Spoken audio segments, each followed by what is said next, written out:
Hello दोस्तों, दृष्टि IAS के यूट्यूब चैनल में एक बार फिर से आपका स्वागत है। मैं हूं गीतांजलि। तो आइए हम हमारे प्रीलिम्स प्रैक्टिस सीरीज 2023 की एक बार फिर से शुरुआत करते हैं, जो कि राज्य व्यवस्था यानी पॉलिटी खंड से संबंधित है। इसके अंतर्गत हम कुछ खास प्रश्नों की चर्चा करेंगे और इससे संबंधित व्याख्या देखेंगे, जो आपकी परीक्षा के लिहाज से महत्वपूर्ण होगा, यानी यह पूरी तरीके से स्टैटिक बेस्ड है। तो आइए हमारे पहले प्रश्न को देखते हैं। पहला प्रश्न क्या है? भारत के संविधान के अंतर्गत या भारत के संविधान के संदर्भ में निम्नलिखित कथनों पर विचार कीजिए। कथन क्या है?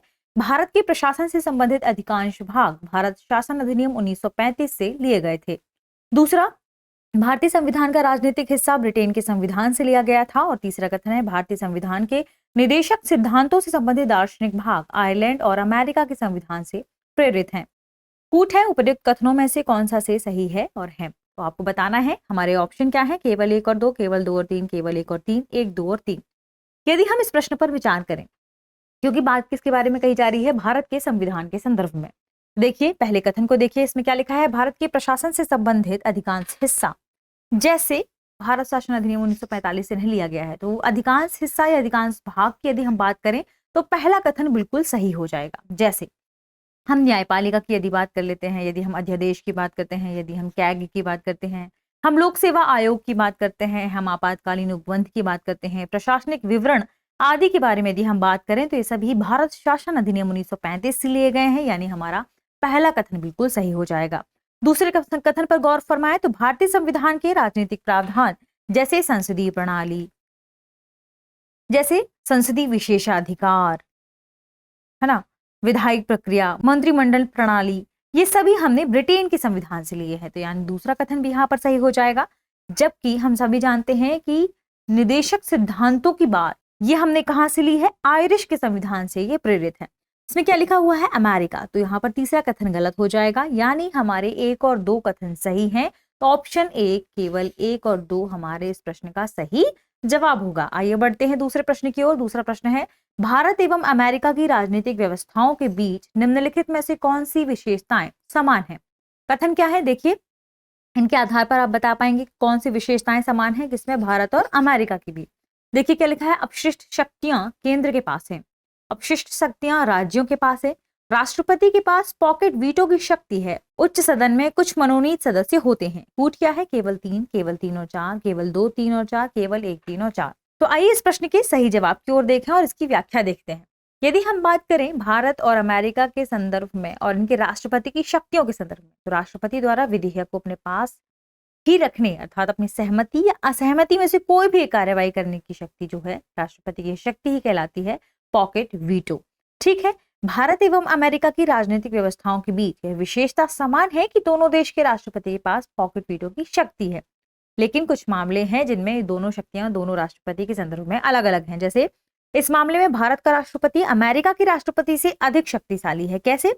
यूएसए में राष्ट्रपति इसे मात्र 10 दिनों के लिए रोक सकता है, परंतु भारत के राष्ट्रपति के पास इस समय सीमा का कोई प्रावधान नहीं है। ठीक, तो यहां पर ये अलग हो गया। इसके साथ ही यदि हम बात करें अब इन ऑप्शन के संदर्भ में इस प्रश्न का सही जवाब क्या होगा, तो इस प्रश्न का सही जवाब इसी से आपको समझ में आ गया होगा कि क्या सही होगा। ऑप्शन ए, केवल 3। अब यदि हम अपशिष्ट शक्तियों के बारे में बात करें, तो राज्यों के पास तथा भारत में केंद्रों के पास अपशिष्ट शक्तियां होती हैं, यानी यहाँ पर अलग हो जाएगा। अब अमेरिका के संदर्भ में एक और महत्वपूर्ण बात है कि अमेरिका के उच्च सदन में कोई भी सदस्य मनोनीत नहीं होता, परंतु भारत की उच्च सदन यानी राज्यसभा की बात चल रही है ना, राज्यसभा में राष्ट्रपति द्वारा 12 सदस्य मनोनीत होते हैं। इस संदर्भ में केवल एक ही कथन, केवल 3 कथन सही हो जाएगा। तो यहाँ पर ऑप्शन ए इस प्रश्न का सही जवाब होगा। जबकि शेष कथनों की बात करें तो अपशिष्ट शक्तियां अलग अलग है, यहाँ पर यह भी अलग है और यह भी अलग है। ठीक है, तो विशेषताओं के संदर्भ में हमारा ऑप्शन ए सही जवाब होगा। बढ़ते हैं अगले प्रश्न की तरफ। अगले प्रश्न को देखें, भारतीय राज्य व्यवस्था में निम्नलिखित में से कौन सी अनिवार्य विशेषता है जो यह दर्शाती है कि उसका स्वरूप संघीय है? हमारे ऑप्शन क्या है? न्यायपालिका की स्वतंत्रता सुरक्षित है, संघ की विधायिका में संगठक इकाइयों के निर्वाचित प्रतिनिधि होते हैं, केंद्रीय मंत्रिमंडल में क्षेत्रीय पार्टियों के निर्वाचित प्रतिनिधि हो सकते हैं, और चौथा मूल अधिकार न्यायालयों द्वारा प्रवर्तनीय है। अब यदि हम बात करें इस प्रश्न के सही जवाब की, तो देखिए इन चारों ऑप्शन से ही आप समझ गए होंगे कि इस प्रश्न का सही जवाब क्या होगा, लेकिन फिर भी जानना जरूरी है। राज्य और संघ की यदि हम बात करें तो राज्य व संघ के बीच शक्तियों का स्पष्ट संवैधानिक विभाजन, लिखित कठोर एवं सर्वोच्च संविधान, द्विस्तरीय सरकार तथा स्वतंत्र और निष्पक्ष न्यायपालिका इत्यादि तत्व किससे संबंधित हैं? संघवाद की अनिवार्य विशेषताओं को दर्शाते हैं और ये इसकी अनिवार्य विशेषताएं हैं। यानी न्यायपालिका की स्वतंत्रता सुरक्षित होना, यह इस बारे में बिल्कुल सही बात है। तो इसका सही जवाब क्या हो जाएगा? Option A.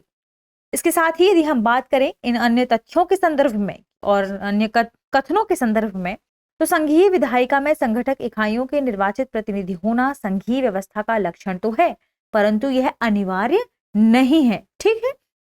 साथ ही केंद्रीय मंत्रिमंडल में क्षेत्रीय पार्टियों के निर्वाचित प्रतिनिधि होना व मूल अधिकार न्यायालय द्वारा प्रवर्तनीय होना राज्यव्यवस्था के संघीय स्वरूप की अनिवार्य विशेषताओं में प्रत्यक्ष रूप से या कहें प्रत्यक्षता इससे संबद्ध नहीं है। ठीक है। तो यहाँ पर ये कथन भी क्या हो जाएंगे?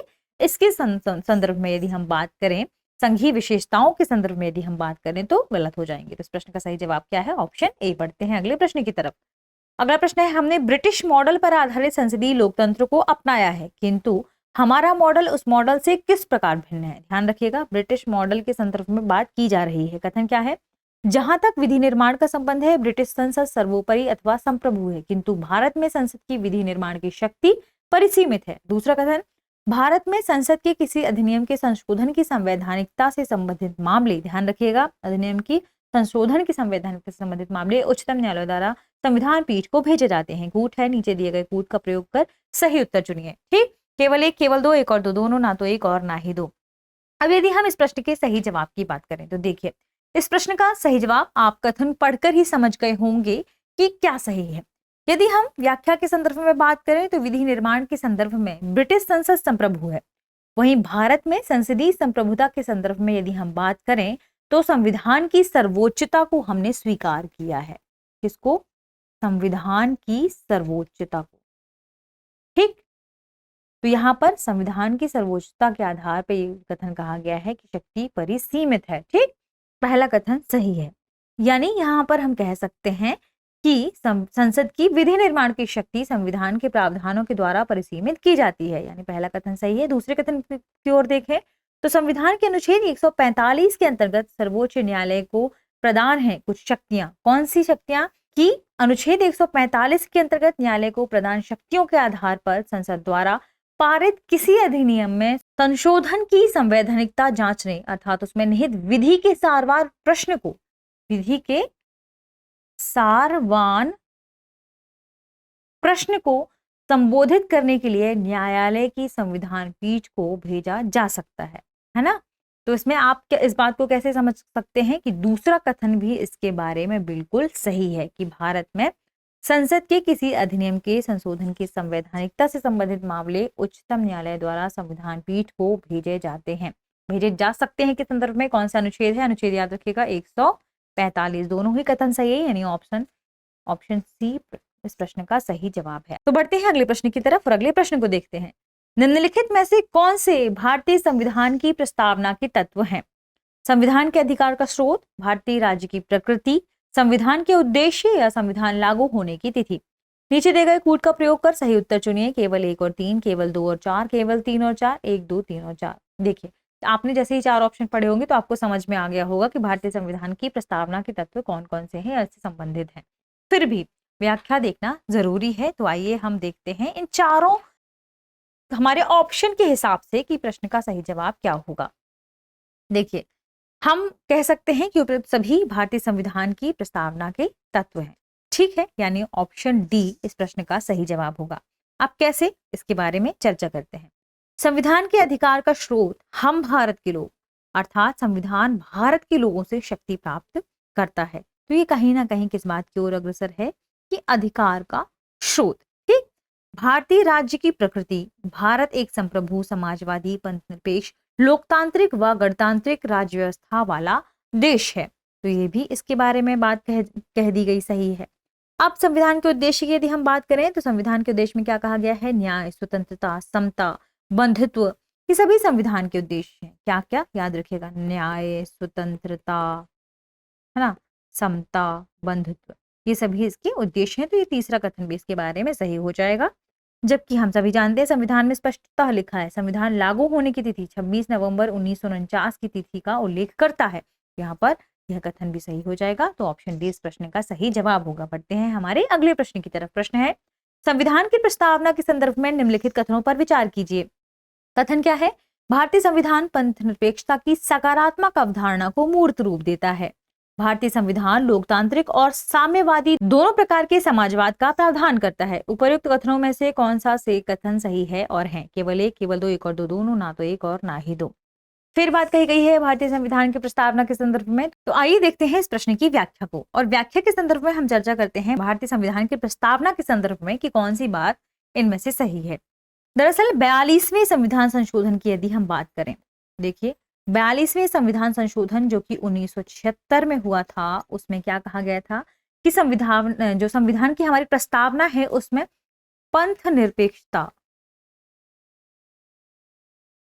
और कौन सा शब्द, समाजवादी,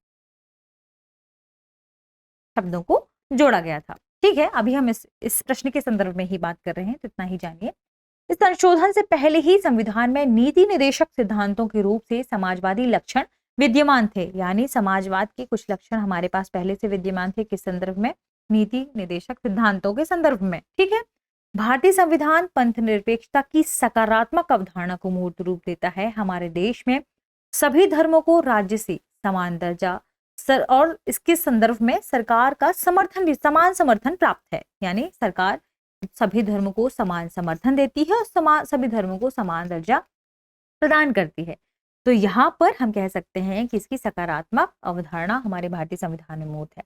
भारतीय संविधान में अनुच्छेद 25 से 28 किसके बारे में कही गई है? कमेंट सेक्शन में बताइए। 25 से 28 किससे संबंधित है? कौन से हमारे अधिकार हैं? भारत को एक पंथ निरपेक्ष राज्य के रूप में स्थापित करता है। तो यहाँ पर यह कथन भी बिल्कुल सही हो जाएगा।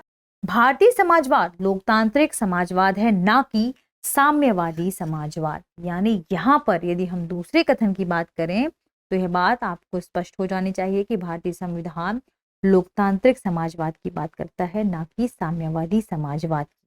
तो इस प्रश्न का सही जवाब क्या होगा? ऑप्शन ए, केवल एक कथन इसका सही है। बढ़ते हैं हमारे अगले प्रश्न की तरफ। अगला प्रश्न है, ऐसा कहा जाता है कि प्रस्तावना संविधान का पहचान पत्र है। भारतीय संविधान की प्रस्तावना निम्नलिखित में से क्या प्रकट करती है? प्राधिकार का स्रोत, भारतीय राज्य की प्रकृति, उद्देश्य, अंगीकार की तिथि। नीचे दिए गए कूट का प्रयोग कर सही उत्तर चुनिए। अब देखिए प्रश्न को बदलकर, क्योंकि कुछ भी पूछा जा सकता है, कैसे भी प्रश्न फ्रेम किया जा सकता है। उद्देशिका के संदर्भ में पूछा जा सकता है, प्रस्तावना के संदर्भ में फ्रेम किया जा सकता है। इसलिए हमने अलग अलग प्रकार से अलग अलग शब्दों का इस्तेमाल करके इस प्रश्न को फ्रेम किया है। नीचे दिए गए कूट का प्रयोग कर सही उत्तर चुनिए। 1 2 3 4, केवल 1 2 3, केवल 1 और 3, केवल 1 3 और 4। यदि हम इस प्रश्न के सही जवाब की बात करें कि आखिर इस प्रश्न का सही जवाब क्या होगा, तो इसके बारे में भी हम चर्चा करते हैं। प्रख्यात न्यायविद और संविधानविद N.A. पालखीवाला, क्या नाम है? N.A. पालखीवाला नाम लिखकर आ सकता है, याद रखिएगा ना। संविधानविद है, न्यायविद है। ठीक है, इन्होंने संविधान का पहचान पत्र कहा है इसे, किसे? भारतीय प्रस्तावना को। सही भी बात है, भारतीय संविधान की लगभग सभी बातें प्रस्तावना में निहित है ना। प्रस्तावना 4 अवयवों या घटकों को प्रकट करती है। जैसे संविधान के अधिकार का स्रोत, प्रस्तावना में कहा गया है कि संविधान भारत के लोगों से शक्ति अभिगृहित या कहें अधिगृहित करता है ना। भारतीय राज्य की प्रकृति की बात करें यदि हम, तो यह भारत को एक संपूर्ण प्रभुत्व संपन्न समाजवादी, पंथ निरपेक्ष व लोकतांत्रिक यानी लोकतंत्रात्मक गणराज्य बनाने की घोषणा करती है। और यदि हम संविधान के उद्देश्य के बारे में चर्चा करें तो इसमें क्या कहा गया है कि न्याय, स्वतंत्रता, समता और बंधुता को संविधान के उद्देश्यों के रूप में शामिल किया गया है। और ये निर्दिष्ट भी करती है प्रस्तावना। और संविधान को अंगीकार करने की तिथि जिससे हमने पिछले स्लाइड में चर्चा भी की है, 26 नवंबर का 1949 को अंगीकार करने की तिथि इसमें उल्लिखित है। तो यहाँ पर सही क्या होंगे? चारों कथन सही हो जाएंगे प्रस्तावना के संदर्भ में। ऑप्शन इस प्रश्न का सही जवाब होगा। तो चलिए बढ़ते हैं हमारे अगले प्रश्न की तरफ। अगले प्रश्न को देखते हैं। अगला प्रश्न है, राज्य पुनर्गठन आयोग से संबंधित निम्नलिखित में से कौन सा कथन असत्य है। ध्यान रखिएगा, असत्य कथन पूछा जा रहा है। 4 ऑप्शन हमारे, 4 कथन पढ़ते हैं। केंद्र सरकार ने 1953 में राज्य पुनर्गठन आयोग बनाया। बी है, राज्य पुनर्गठन आयोग ने अपनी रिपोर्ट में अस्वीकार किया कि राज्यों की सीमाओं का निर्धारण वहां बोली जाने वाली भाषा के आधार पर होना चाहिए। सी ऑप्शन है, इस आयोग की रिपोर्ट के आधार पर 1956 राज्य पुनर्गठन अधिनियम पारित हुआ। और ऑप्शन डी क्या है, राज्य पुनर्गठन अधिनियम के आधार पर 14 राज्य और 6 संघ राज्य क्षेत्र बनाए गए। अब यदि हम बात करें राज्य पुनर्गठन आयोग के संदर्भ में इन कथनों के बारे में कि इसमें से कौन सा जवाब दरअसल हम कह सकते हैं कि सही है या नहीं, तो देखिए, यदि हम बात करें तो आंध्र प्रदेश के गठन के साथ ही देश के दूसरे हिस्सों में भी भाषाई आधार पर राज्यों को गठित करने का जो संघर्ष है वह चल पड़ा था, क्योंकि आंध्र प्रदेश के बारे में सबसे पहले चर्चा की गई थी, है ना। जब ये संघर्ष चल पड़े तो इन संघर्षों से बाध्य होकर केंद्र सरकार ने 1953 में राज्य पुनर्गठन आयोग बनाया। यानी राज्य पुनर्गठन आयोग कब बना था? 1953 में बना। इस आयोग का काम राज्यों के सीमांकन के मामले पर गौर करना था और इसने अपनी रिपोर्ट में स्वीकार किया कि राज्यों की सीमाओं का निर्धारण, यानी हम कहें निर्धारण के संदर्भ में, वहां बोली जाने वाली भाषा के आधार पर होना चाहिए। इस आयोग की रिपोर्ट के आधार पर 1956 में राज्य पुनर्गठन अधिनियम पास हुआ और इसमें कई चीजें शामिल की गई। इस अधिनियम के आधार पर 14 राज्य और 6 संघ राज्य क्षेत्र बनाए गए। अतः ऑप्शन बी इस प्रश्न का असत्य कथन हो जाएगा। इसमें क्या लिखा है? अस्वीकार के बाद, जबकि उसने स्वीकार किया था, है ना। तो यहाँ पर ऑप्शन बी असत्य कथन हो जाएगा, बाकी शेष सत्य कथन होगी, यानी ऑप्शन बी इस प्रश्न का सही जवाब होगा। बढ़ते हैं अगले प्रश्न की तरफ। अगला प्रश्न देखते हैं। निम्नलिखित कथनों पर विचार कीजिए। संविधान सभा का निर्वाचन सार्वभौमिक वयस्क मताधिकार के आधार पर हुआ था। संविधान सभा के लिए प्रत्येक प्रांत की सीटों को 3 प्रमुख समुदायों मुसलमान, सिख, हिंदू में उनकी जनसंख्या के अनुपात में बांटा गया था। संविधान सभा का गठन कैबिनेट मिशन के प्रस्ताव के आधार पर किया गया था। उपर्युक्त कथनों में से कौन सा सही है और है? केवल 1 और 3, केवल 2, केवल 3, 1, 2 और 3। अब यदि हम बात करें इस प्रश्न के सही जवाब की, तो दरअसल संविधान सभा का गठन कैबिनेट मिशन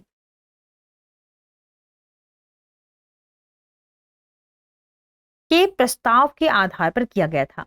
संविधान सभा के सदस्यों का चुनाव 1935 में स्थापित प्रांतीय विधानसभाओं के जो सदस्य थे उनके द्वारा अप्रत्यक्ष निर्वाचन विधि से हुआ था, ना कि सार्वभौमिक वयस्क मताधिकार से। यानी यहाँ पर पहला कथन क्या हो जाएगा? गलत हो जाएगा। और यहाँ पर यदि हम बात करें तीसरे कथन की, तो तीसरा कथन सही हो जाएगा। कैबिनेट मिशन योजना के अनुसार संविधान सभा का स्वरूप किन चीजों पर आधारित था? कि प्रत्येक प्रांत एवं देशी रियासत को उनकी जनसंख्या के अनुपात में और सीटें दी जाएंगी। मोटे तौर पर प्रति 10 लाख की जनसंख्या पर 1 सीट की बात इसमें शामिल की गई थी, यानी अनुपात यही रखा गया था।